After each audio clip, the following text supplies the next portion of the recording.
You've got ideas, you've got ambition, you've got no time, or so you think. I'm Marissa Lonick, and I help busy moms with big dreams and no time. Join me each week as I dive into time management strategies, goal setting and achieving framework, and inspiring guests who are juggling mom life, work life, fill in the blank life. Dreams don't work unless you do, and just because you're a mom doesn't mean you can't still make it happen, whatever it means to you. Welcome to the Mama Work It podcast.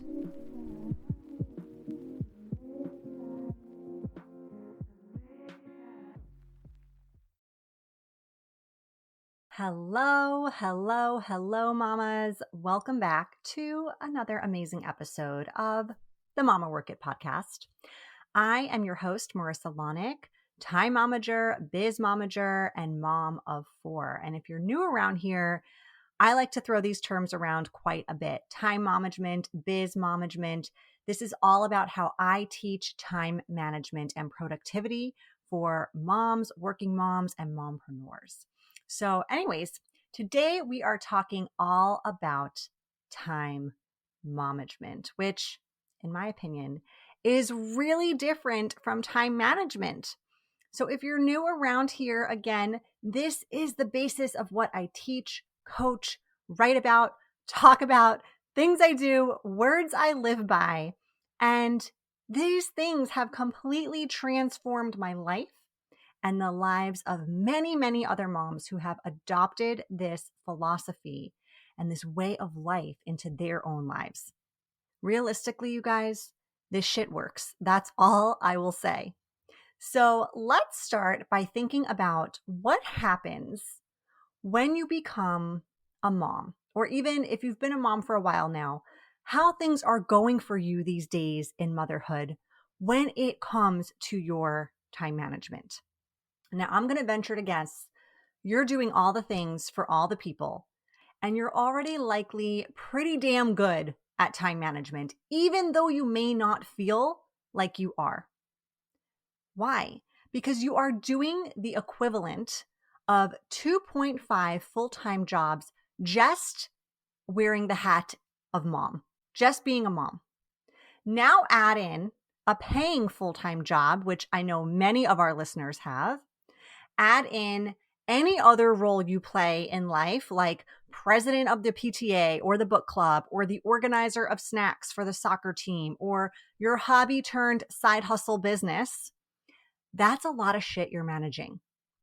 But chances are you're not feeling great about it. Like maybe you're feeling overwhelmed. Maybe you're feeling frustrated, angry, resentful. How many people feel resentful? I know I have felt resentful and sometimes still do. Unfulfilled, unhappy, burnt out, exhausted. And then you start to think to yourself, I need help with time management. That's what I need. That's going to help me. No, mama, you don't need help with time management per se. You need help with time momagement. It's different. We don't need to add more stuff to your plate to make you a more productive person. We need to show you how to maximize efficiency, how to get some guilt-free support, how to prioritize yourself so you're not last on every single to-do list, because we all know what happens to the last thing on the to-do list. It rarely gets done. And we need to stop the vicious cycle of overworking ourselves, feeling a bunch of garbage feelings, putting a tiny little like Paw Patrol self-care Band-Aid on a gushing wound that probably requires 18 stitches, and get back to a place of thriving, not just surviving this season of motherhood. Whew, that was a lot, I know. Now, you might be wondering, what exactly is the difference between time management and time momagement? Like, what the hell are you talking about? So time management may feel like plowing through your to-do list and feeling accomplished after hustling through your day and getting it all done. But if that to-do list is about everybody else, if that to-do list has no joy on it, if there's no space between all the things crowding your mental load and it's feeling like a heavy weight you're carrying around all day, every day, if you're checking all the boxes of all the things, but stringing along some resentment along the way because none of those boxes were for you, that's not time momagement, okay? That could be time management right now for you, but it's not time momagement. So time momagement is still about getting all that stuff done, but it includes things like regular self-care. So you're not snapping at your kids or your husband or your partner. It includes being able to ask for and receive help without guilt along for the ride. And most importantly, it includes accomplishing your personal and professional goals while showing up as the best possible mom and overall version of yourself along the way. So here's the exact definition of time momagement, okay? Total disclaimer, not a real term you will find in the dictionary. This is my brainchild. I thought of when I was in the shower, where I often get my best ideas, by the way. And one that I immediately wrote down after I got out because I was so afraid I would forget it because #mombrain, right? It's also what I titled my first book because I just felt like it was the ultimate definition of what managing your time should be called once you become a mom. So time momagement is prioritizing your time and yourself back into your life so you can regain control of the overwhelm and live your best freaking life. And now what I want to do is I want to talk you through some simple ways to actually implement some of these time momagement strategies into your life so you can take back control of your time, so you can actually have time for you and the things you want to do and not feel guilty about it, and so that you can continue to make that happen over and over and over and over and over again. All right. So, in the words of Tiesto, let's get down to business. All right, here we go. Now, I am going to spend some time today teaching you some kind of like behind the scenes, straight from the Time MOMagement 4-week program. I'm going to teach you some of the stuff we learn about in that experience, right? This is about how to momage your time, not just manage your time, as said. Because I don't know about you, being productive is great and all, right? I like it. I like feeling good and getting things done, but I also like feeling good while it's happening, right? I would much rather get to the destination in a good mood with energy left in the tank to enjoy the party rather than look like I just like trudged through the mud for 10 hours and now I'm tired, I'm dirty, I'm cranky, and I just want to like lay in my bed and mindlessly scroll as I fume internally about what got me here. Does that sound familiar? Hopefully it doesn't, but if it does, don't worry, I got you. And trust me, I have been there. So let's go. Okay, first things first. If you are a mom who isn't currently momaging your time, chances are you lack one important thing.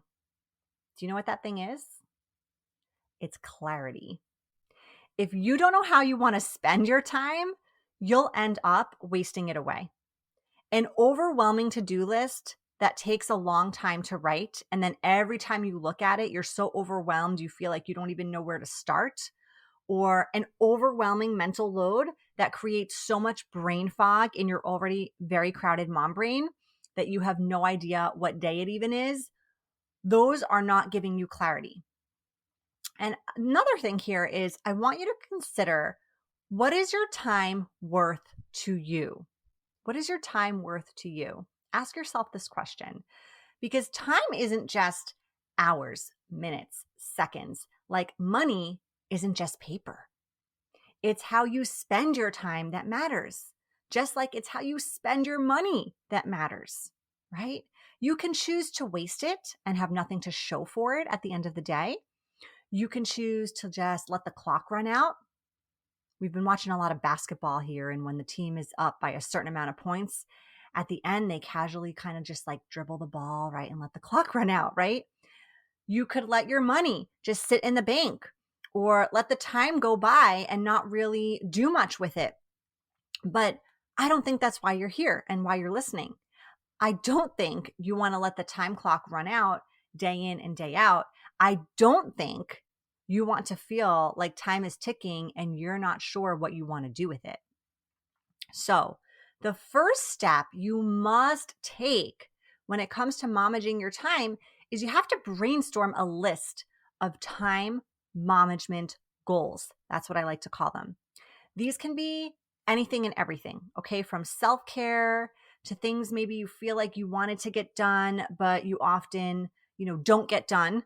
And then that makes you feel crappy at the end of the day that you didn't get them done. They can be big goals. They can be tiny little goals. It is your list. It can be as long as you like, as short as you like. Personally, I'd go big here. I would like word vomit out anything on that paper that I could think of, but do you, girl, do you. So first step in getting that clarity is really doing this brainstorm exercise, okay? After you've done this brainstorm exercise, I want to be clear of what these goals should sound like and what they shouldn't, okay? So if you know the SMART goal acronym, this is a great tool to follow to check yourself if your goals are meeting the necessary standards as is on your list. Okay, SMART, S-M-A-R-T.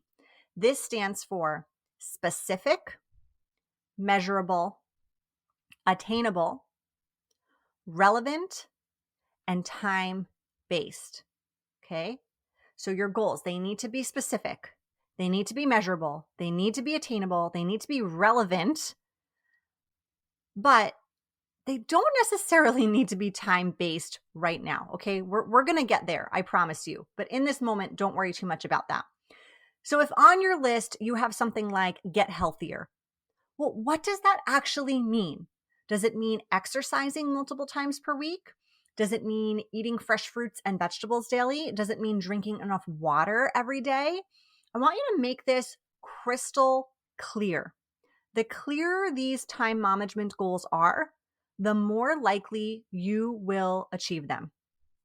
That's that, okay? Clarity, clarity, clarity. From there, once you have your list, now you're going to dive in and you're going to get those goals done.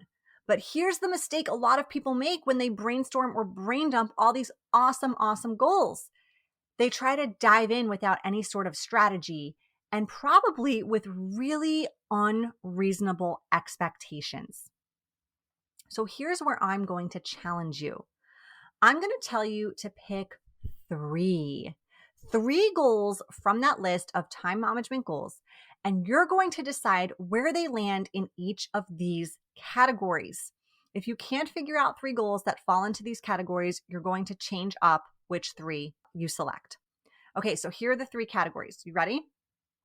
Daily, weekly, annual.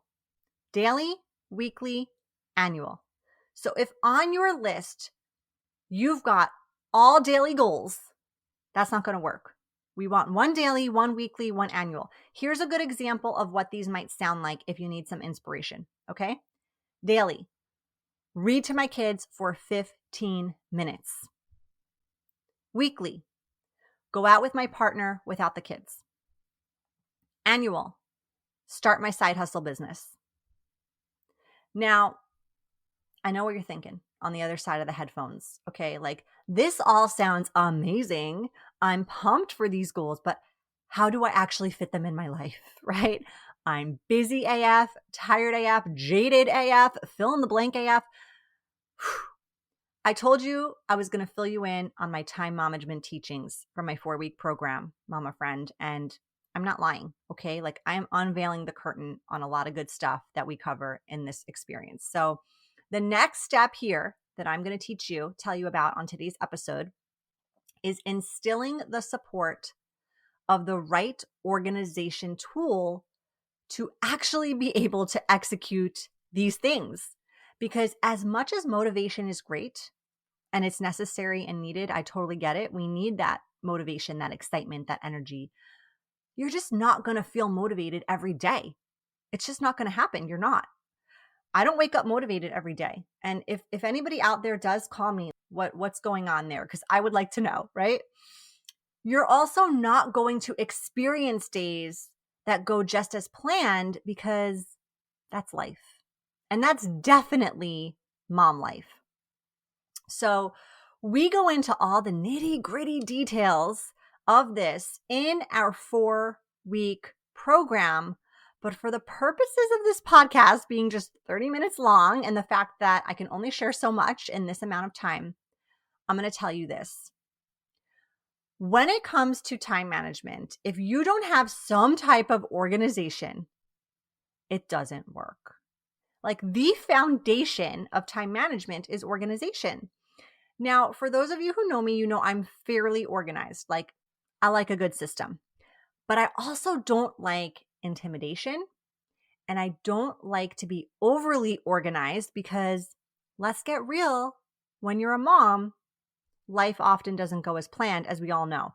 And life often doesn't go as planned, even if you're not a mom. But when you're a mom, I think this is definitely escalated or like leveled up a little bit more on the unexpected circumstances that pop up. So I'm not going to tell you exactly which app to download, exactly what calendar to buy, exactly how to color code your Google Calendar to make it the most efficient system for you. I'm here to tell you to get started, you need a system. That's it. Literally any system out there will work as long as you stick to it. What are some options? Okay, I'm going to walk you through a few of them here. But again, there are lots and lots and lots of options, more than I'm going to go into in depth here because, again, time limits. But the most important takeaway from the system you choose, right? Because what works for me may not work for you or may not work for her or whomever, okay? The most important takeaway is your system needs to be simple and your system needs to be easy so that you can consistently use it day in and day out. If your system feels like a chore, if it's taking you too long to complete your paper planner, or you hate lugging it around, or you never look at your phone notifications when they go off or you ignore them, that system's not working for you. Okay, so maybe you need to rethink your system if that's the case. So let's talk about a few systems that exist out there I've personally used or I recommend to clients who have specific needs or just I've heard about. So let's go through a little bit of a list here. So what about an electronic type of calendar, right? Like a Google Calendar, an Outlook calendar, especially if you're someone who's on the go a lot or if you're an entrepreneur and people are scheduling things with you.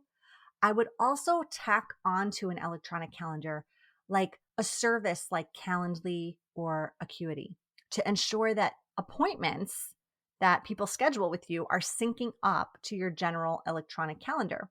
So for example, if you booked a breakthrough call with me or a coaching call with me, you would book that through my Calendly, and then that Calendly would sync up with my electronic calendar and alert me so that I can keep one main calendar for business life, personal life, all the roles we lead. Paper planners, right? Some people really like the idea of having something tangible that they can write in, look at, carry with them. And I love me a paper planner for writing things down that need to get done. But I also only use paper planners for things that don't need to happen at specific times of day because I prefer a reminder on my electronic calendar to let me know when it's something like that, to remind me in the moment, right? But there are other things that you need to get done during the day that, don't have to happen at 10 a.m. or at 11 a.m. or at 2 p.m. or whatever it is, right?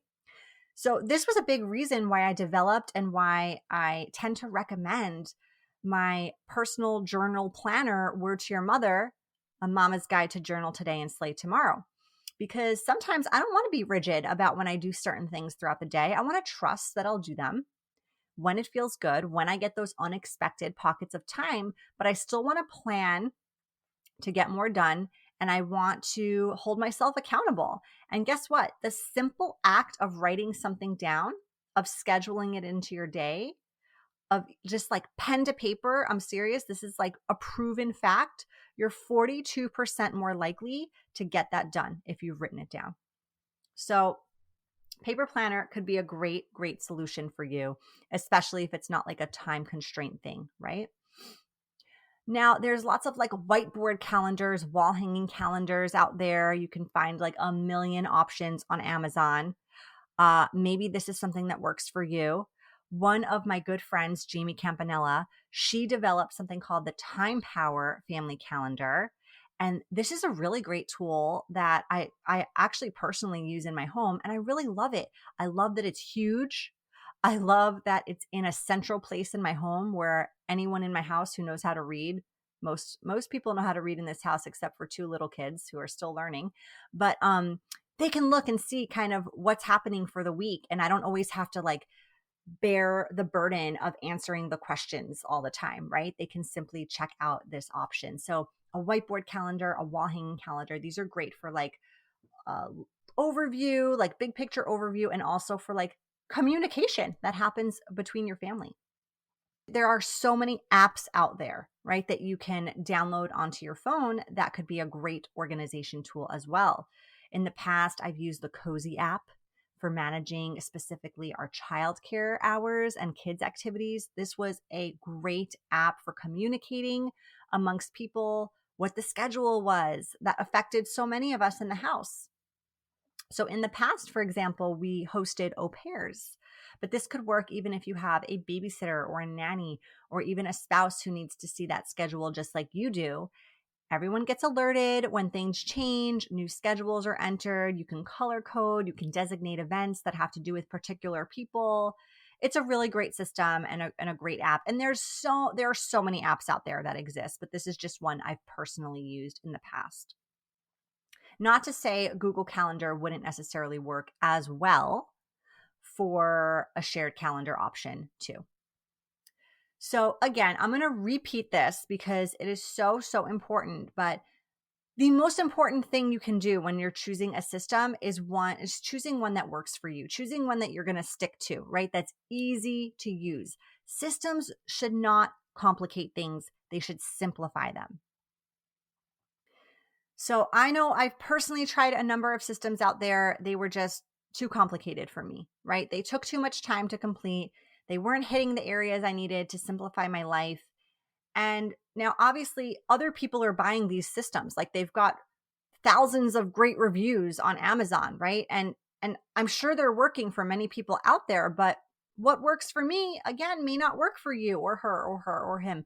So I want you to really consider like, what's the best system for me in my life? What is the best system for me in this season? Because seasons change. Like, back around the holiday season, for example, I hosted a workshop called Holiday Habits. And this was about, being able to kind of alleviate the overwhelm of the holiday season, enjoy it, and get organized and systemized and all the good stuff that happens, when you bring in some of those elements of time management, time MOMagement into the holidays. So what I mentioned and what I talked about in this workshop was that the system that you normally use may not work for you in this particular season. Why? Because things are different. People are typically more social during the holidays. Like school schedules are different, work schedules might be different. There's a lot more responsibility on your plate. And maybe the current system that you're using just doesn't work for this particular season. Maybe you need to try something else that might be more helpful, even temporarily. So I want to challenge you, even if you have a system that you already use, is it really working for you? If you're feeling like you could level up to a different system, even temporarily, even trying something else out, I would highly encourage it. And I know change is hard, but think about how beneficial it might be, even just for a period of time, like maybe even during maternity leave or heading back to work for the first few months, or fill in the blank, whatever season you're in right now. So the biggest reason why you need that system to be working for you is that what you're going to do now is you're going to take those time MOMagement goals and you're going to schedule them into your life. So, you guys, I can't stress this enough. There is like real power in scheduling. Okay. Real power. Like often in my house, I don't know if you ever feel this way, but like if I don't schedule it, it may or may not happen, right? This is because planning is essentially the foundation of time management, right? If you want to actually pursue something, oftentimes, more times than not, it's got to be planned in advance. So there are many layers on top of that, but without a plan, you are far less likely to get that thing done, to be as productive as you want to be. And that's just the truth. You know, a friend of mine once said to me, and this stuck with me for years, if you fail to plan, you plan to fail. Think about that. Without any type of planning, especially in our super busy mom lives, things often end up a little more chaotic than the normal level of chaos we're experiencing. Or even worse, they end up not getting done at all. For example, if we don't plan that like what we're having for dinner, if we don't meal plan, it usually ends up being something like takeout or something, you know, maybe I didn't necessarily want to feed my family that night. If I don't intentionally plan to get a workout in, that is usually something that doesn't end up happening that day. If I don't plan to sit down and write for 30 minutes and give myself that space to do it, I almost always end up not committing to it. So scheduling these time management goals does a few things. It makes the goal feel more real. It puts it down into our system, the tool we're using to help us plan our days. And it holds us accountable for actually following through and getting it done. Because it feels a little bit more icky to ignore a reminder or to see something on your schedule that you've written down and not do it than it does to just not do it and not even really remember that it's something you wanted to do. Like then it just, right? It just sits there in the waiting room of the very crowded mental load office in our brains. So I want you to choose a system, commit to a system. If you're already using one, try a new system if it's not working for you. And I want you to take those 3 goals and I want you to schedule them into your life. And if this feels overwhelming to you, maybe just start with 1 goal. Start small. Like this should not feel intimidating. This should feel simple, easy, doable. And the reason why is because we're building a muscle here. Think about if you hadn't worked out in years and then you took like a 90-minute HIIT class, high intensity interval training. You would be like sore AF for days after that. You would probably need a break from the gym. Like you might even hurt yourself and need weeks to recover. But starting with something more attainable, something less intense, is better for the long-term goal. It's like the habit formation, right? The integration of time management into your life for months, years to come, not just the next few days when you have momentum and things are going your way. You don't want to feel like you're doing all the things at once and then fizzle out after a few days or a few weeks. That is not the intent here. We're going for longevity. All right. We're getting ready to wrap up soon, but I want to talk about one last thing here, which has to do with distractions. Ooh, distractions. We all have them. I like to lovingly refer to them in my time management program as my haters, right? Your haters are usually the reason you can't seem to get a handle of your time, your schedule, your tasks. Your haters are typically things like your phone, social media, maybe your email, TV, maybe that friend or family member who is just like an energy vampire every time she calls you. Ooh, your haters they're not all bad, right? Chances are like your phone, your email, even your social media and that friend or family member, they're useful out there to you in many ways. But when they start becoming consistent time-sucking activities, they fall into the category of your haters. So did you know that on average, Americans check their phone 262 times per day?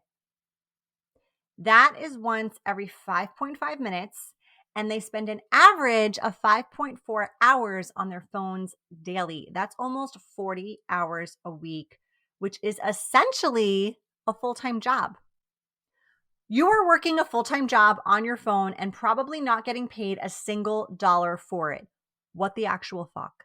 This to me is not practicing time management, okay? This is gifting away our precious, precious time each and every day to absolutely nothing. Time we could be spending building multi-million-dollar business. Time we could be spending making memories with our families. Time we could be learning a new skill or hobby. Time we could be having fun with friends. Time we could be using much more intentionally toward our time management goals. So, what are some super simple ways to avoid these distractions to keep your haters in check? Well, let's take the phone as our primary example since that's such a big one here, okay? First off, change your phone notifications. Turn off any that aren't crucial and don't need to be checked in real time. What do I mean? Obviously, you're going to want texts coming through, calls coming through in case of emergencies, but you probably don't need like your IG or your Facebook or your TikTok or your LinkedIn notifications turned on, right? You probably don't need to know if this random person added a new pin on Pinterest. Reserve time to check those apps at certain times of day, or really even just the simple act of turning off the phone notifications can be really, really powerful. Another suggestion, move the apps so they're not on your home screen. So when you open your phone, the first thing you see is not an app that is going to lure you in, right? Move them to a folder, move them to a different screen other than your home screen. Make it a little harder to get to them.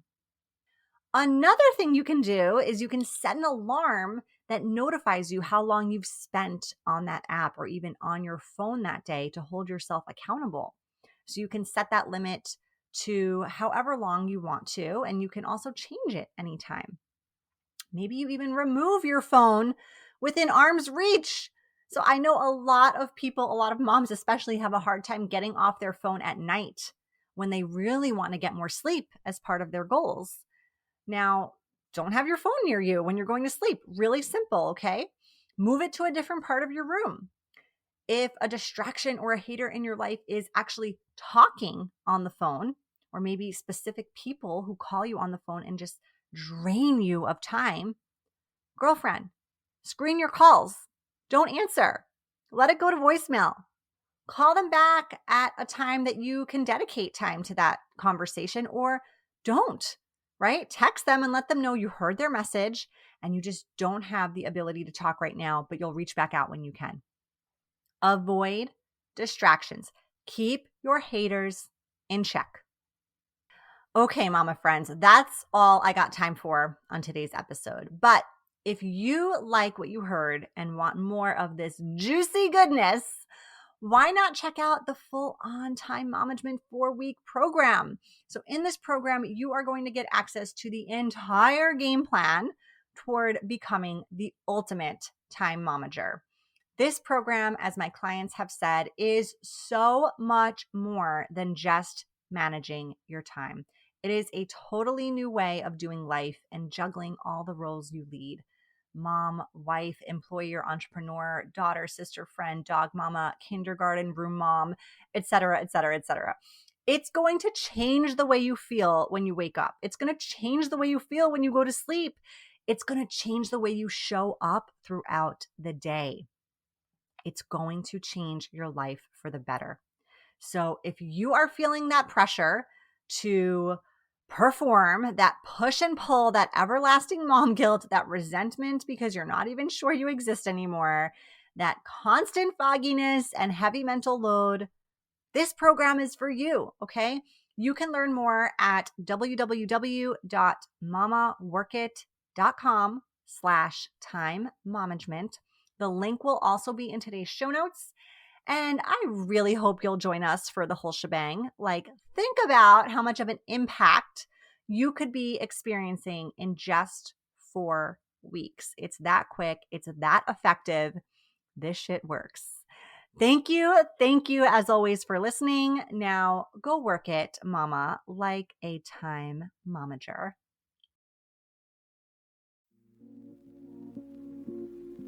You've been listening to the Mama Work It podcast. I hope you've enjoyed this episode. and would love if you could take a quick minute to leave me a review on whichever platform you're listening from, and maybe even send a note to a fellow mama friend recommending it. Reviews and recs help this podcast grow and reach more like-minded, awesome moms. And if you haven't subscribed yet, don't forget to click that button so we can stay in touch, girl.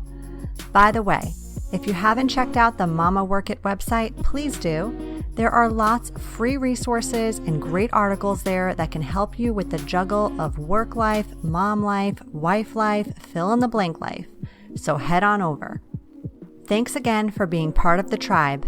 I'll see you soon, but in the meantime, keep on working it, mama.